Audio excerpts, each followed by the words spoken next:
Hey again, everyone. My name is Chase Harrison, and I am going to continue to speak about my business idea, which, if you recall from last week, is an international cafe slash bar, which would be located in Bogotá, Colombia.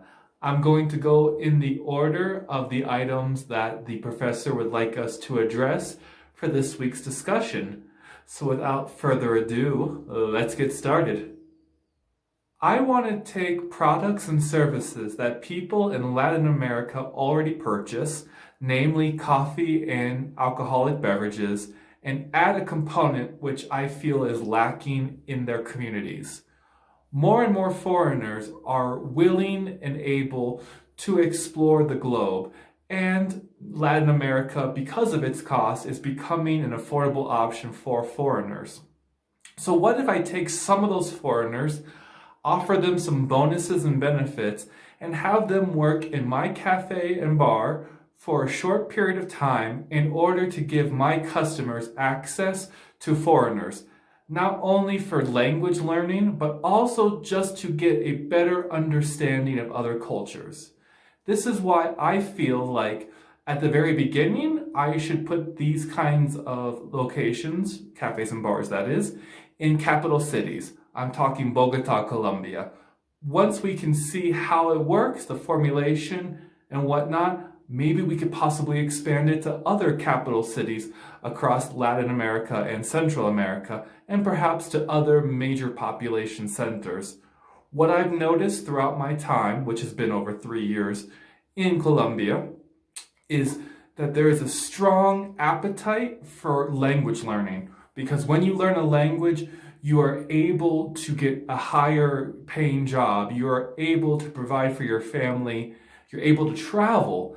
So if I can find a way to deliver that service at a cost that is not out of reach for most people, and I can complement it with something that Colombian people do not feel guilty about purchasing, which would be coffee and alcohol, then I think I can formulate a strong and repeatable business model here in Latin America. All right, so that was my 2-minute pitch.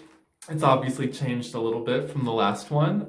So now I'm going to discuss the questions as well as the reading and the videos that we had to watch for this week.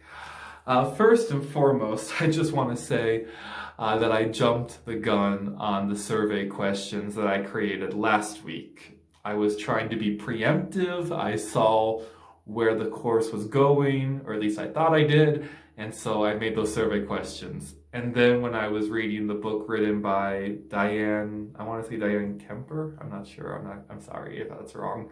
The book about Owen and Sam and their torrid love affair with poker and startup businesses. When Sam gives Owen the advice to not lead the customers with those 2 bad words, would you? I was like, oh no, because my survey that's in Spanish, it's chocked full of would you questions to the customer.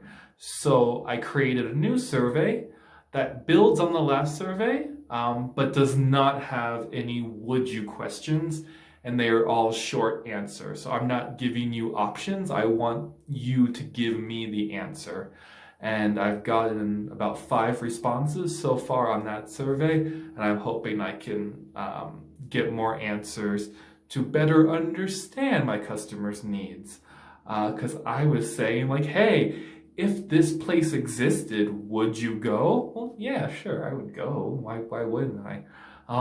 If we offered this, would you pay this price? Well, yeah, if that's the price that you're selling it at, what choice do I have? So now I see the trap that I created for the people doing the survey. So this new survey, I ask, what's an important factor for the ambiance of a cafe or bar that you go to? And so far I've seen answers like, I like it when it's clean, I like it when the music isn't overwhelming, I like it when it's a place that I can also do some work at, either university or my career work. So I'm finding new answers, and it's definitely changing my perception of my business idea. The other thing that I thought was really interesting, not only from the how to build a startup videos with Udacity, but also from the professor's private comments on my feedback for last week, is I spoke about it as if it's one location, and I should probably look at it from, is this scalable? Can I make it repeatable? Maybe it starts with one location in Bogotá, but then it becomes multiple locations in Bogotá, or it goes to Medellin and Cartagena, and outside the country, perhaps as a franchise model to Lima and Santiago. So yeah, that was probably my biggest two takeaways from this week's readings. But to answer the questions here that we have, excuse me, my product service, what is my product or service, and how does it differ from an idea? That was another interesting point from this week's readings was, yes, my product is beverages, alcoholic, non-alcoholic, light foods. My service, the not so tangible part, is the interaction with foreigners and just the cultural exchange. How does it differ from an idea? Well, that's the whole thing, is that you can make all of these plans and all of these ideas, but unless you've actually put it out with a mock-up or tested it by doing a few trials, then you don't really know what your product or service is. I might think that everybody wants espresso, but what they really want is a frap. So I need to take this idea of product or service and then physically create it to verify that that is indeed my product and service. Why will people want to purchase it? This again goes back to some of my assumptions that people are hungry for intercultural interactions, and I'm coupling that with products they already purchase: cafe, coffee, and beer and other bar type drinks. So that's basically why I think they want to buy it, because they already buy it and I'm adding something on top of it that gives it extra value. Who's my competition in the industry? Well, I can speculate on how my current customer or how my potential customer feels about them. There's a lot of small bars in and around Bogotá, and then there's one big chain, BBC. They're actually a brewing company, Bogotá Brewing Company, if I'm not mistaken, that's the acronym. And their bars have this really interesting blend of a prohibition feel mixed with 1940s, 1950s antiquity, and I love that, but it's also a little bit out of reach in terms of their price points for a majority of people in the city. But again, their customer base is probably going to be my customer base, people who have professional careers and do office work that would require intercultural communication. What assumptions have I made? I kind of already spoke to that. I just assume people want to speak to foreigners, and I assume that if I put that component on top of products I already purchased, that they will continue to come to my place, to my cafe bar. Do I have any unique insights into the market? Yeah, I guess. I was a foreign exchange student for 3 semesters of my undergrad. I was in the Peace Corps. Right now, I work for the contract language school for the U.S. Embassy in Colombia. So that's my insight. And that's probably my biggest fear, is that I am more biased than I know, and that everybody I talk to is also in the same world. And since we're still kind of in a quasi-quarantine here in Bogotá, I don't think people would really appreciate it if I walked up to them on the street and was like, hey, let me ask you this. So I do have to ask these questions in the form of a survey, and that's going to be limited to my network on LinkedIn, WhatsApp, Facebook, and Instagram, which is what I'm using to promote my surveys. Is my customer a user or a payer, and how are each of those different? Yeah, so as the adage goes, if you're not paying for the product, you are the product, and I guess that would be the user then. No, my customers are payers, and that's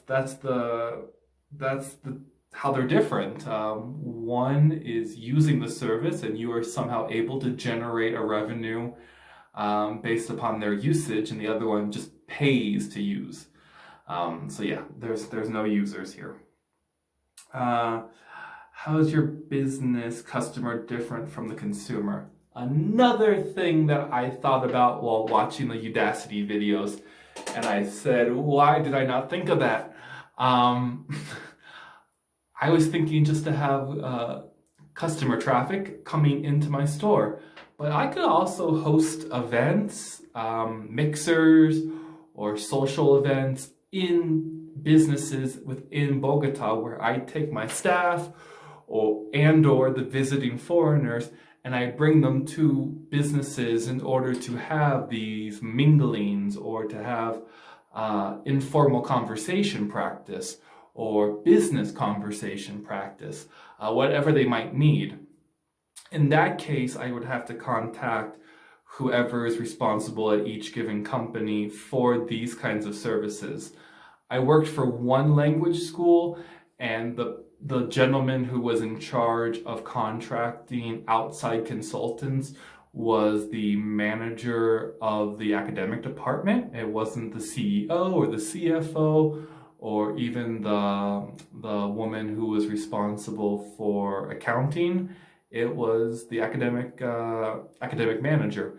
So I would have to probably figure out who that is depending on each company, but always speaking to the person that would be able to make that decision and execute a contract between myself and them. Yeah, I think my value proposition is clear. It is that you want a good cup of coffee, you want to have a beer with colleagues, friends, or family, and that you would love it if there was that additional element of being able to interact from people with a culture different than your own. And that hasn't changed this week. That was what I had assumed last week, and that value proposition is the same. It's based around the beer and the coffee and everything, but why you come to me is because of the ability to have those interactions with foreigners. And yeah, I think I answered everything. I hope I answered everything. So again, this is changing, this is molding. I'm gonna put some information that I gained in the description on this week's discussion. But in general, this week's readings and the Udacity videos have opened my eyes to not so tunnel visioned in terms of one location. Expand, could this be a repeatable business in other markets? And to also make sure that I don't say no to any potential revenue source. Why didn't I think about business contacts and creating business events last week? I don't know. What will I know next week? I don't know. As Janet Jackson once said, I don't know. That's what I do know. And that's kind of like my motto now. So let's see what we all learn next week. Thanks for watching, guys. Bye-bye.